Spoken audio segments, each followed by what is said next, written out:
Right, I'm going to take you through how to create SQL from scratch. Now, this example, we're going to create SQL to add new records into the lates table. Now, if you want to ever create any SQL, always look in Common Data Access Task first, which is in here.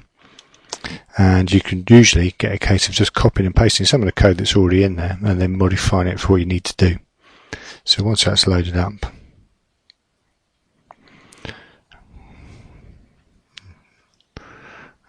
okay, so that's loading up now.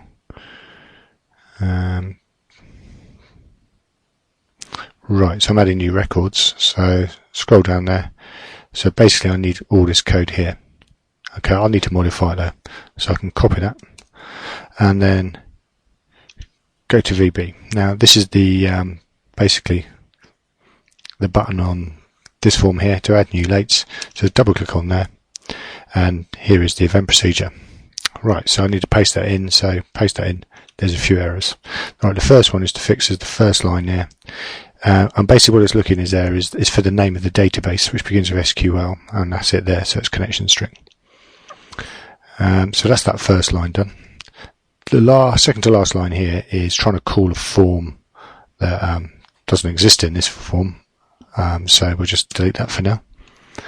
And this bit is the SQL. Now, there's two options here. One, you can either just modify what you've got there, or delete it and do it again. So I'm just going to delete all the text and I'm going to do it again. Right, so put double quotes back in to stop any errors.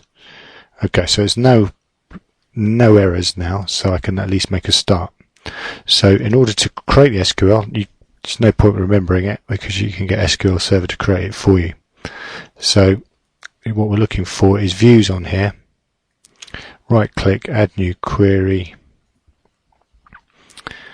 and then double click on the lates table when it appears.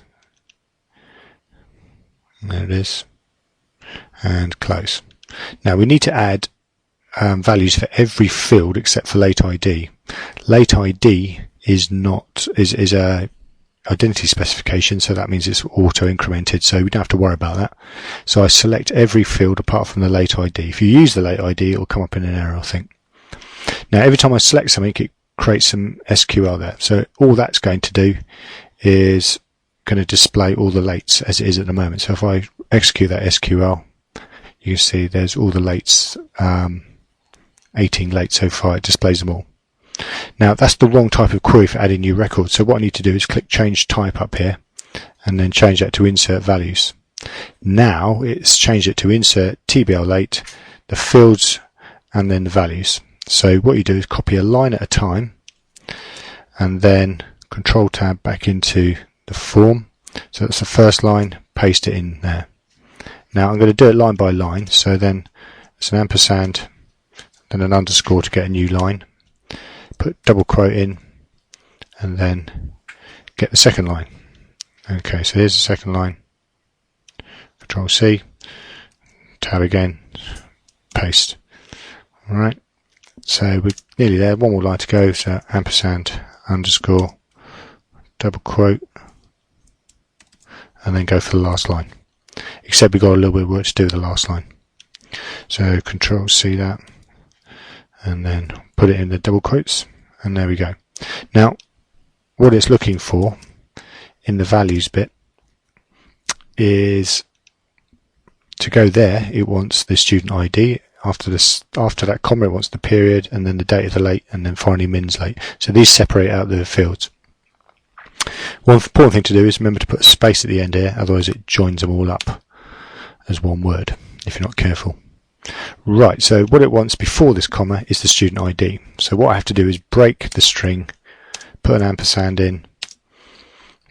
So I broke the string with a double quote and then an ampersand and then wherever the student ID is coming from. Now it's coming from the combo box, so it's CMB student ID dot selected value.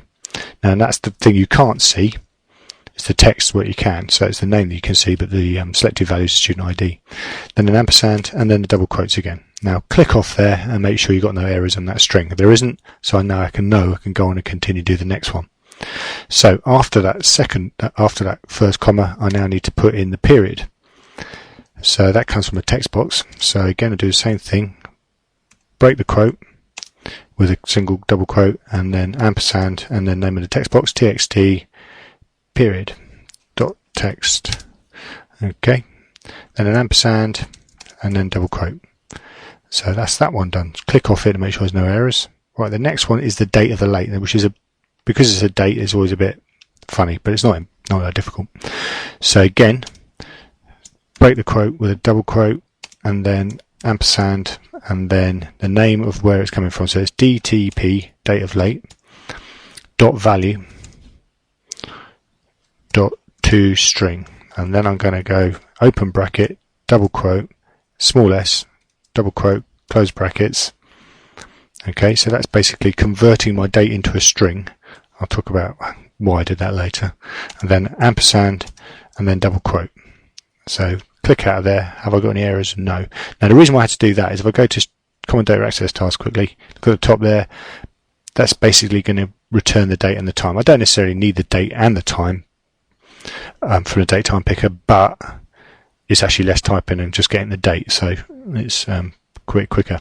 So one more thing to do now. So after that last comma, I need to get, I can't remember what it is, so I just scroll back, it's the mins late. So again, double quote, ampersand, txt mins late dot text. Right.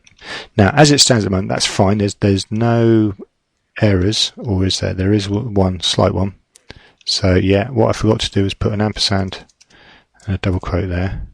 Right, so if I've got any errors, no, it's fine. Now one thing it won't do is store the date properly. The reason for that is because the date is a string. Now whenever you have strings, you have to enclose the strings in single quotes. So that's going to go there and there. So basically the date will have a single quote around it. Right, so that looks fine now. There's no errors, so I've got to quickly test it.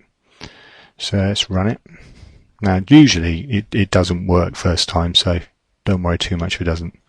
Right, so let's put in period, a silly period, 99, and then 99 again, add new late. Okay, didn't crash, so that's good. Now it's not going to fill it in here because I didn't tell it to. So I'm going to have to close it and then open that form up again to see if it's done it. So it was Rogers, there we go, it's done it. Now to get it to automatically update, what I've got to do is just basically call the form load event again for the form.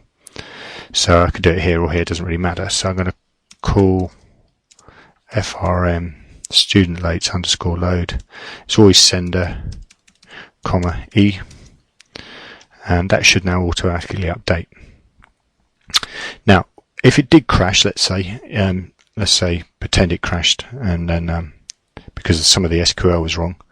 So let's say I forgot to put in the quotes around the date. So let's just take those out there and there. Okay. Now run it now, and it should in fact fail. So click period 33, add new late.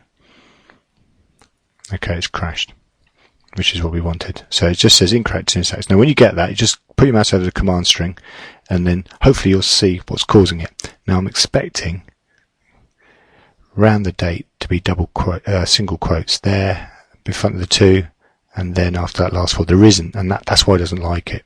It's not obvious that that's the reason why, but you just have to remember that if you've got strings, and that could be like names and addresses and things like that, telephone numbers even, then they need to be enclosed as single quotes. So if I put a single quote in there and there now, that will work. But just to show you the difference in how the string looks, I'll just put a breakpoint in now and then run it again.